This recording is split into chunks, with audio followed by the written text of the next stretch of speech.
भैली से आना त केकरा मन भावेनु हो। सखिया कौना माँ से भैली से आना त केकरा मन भावेनु हो।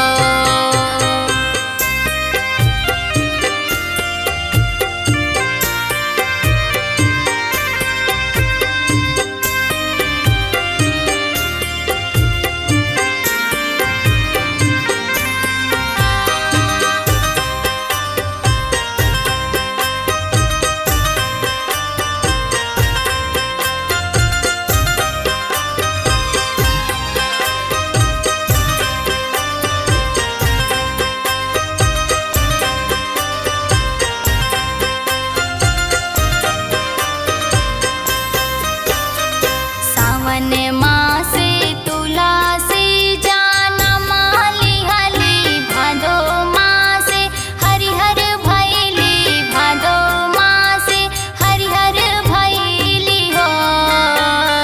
सावन मास तुलसी जाना माली हली भादो मास हरिहर भैली हो।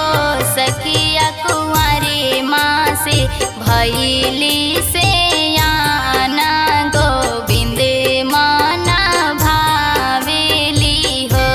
सखिया कुंवारी माँ से भैली से आना गोविंद माना भावेली हो।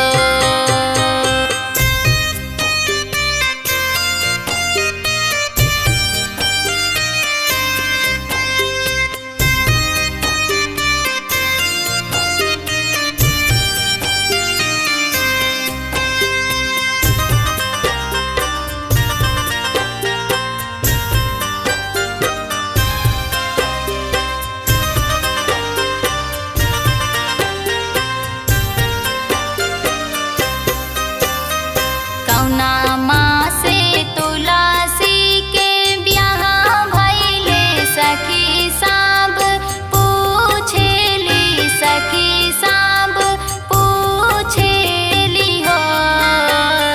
कौना माँ से तुलसी के ब्याह भैले सखी सब पूछेली हो। सखिया कैसे के तुलसी जाना माली गोविंद माना भावेली हो। सखिया कैसे के तुलसी जाना माली गोविंद माना भावेली हो।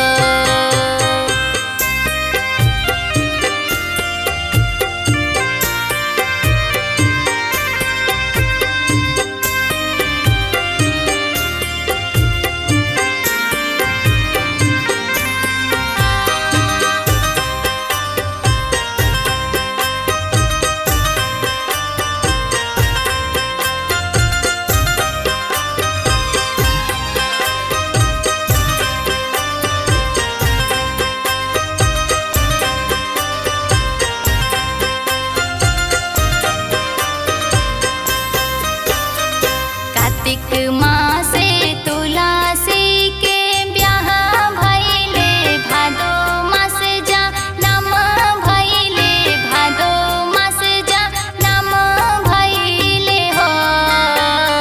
कार्तिक मास तुलसी के ब्याह भैले भादो मास जा नम लिहाली हो।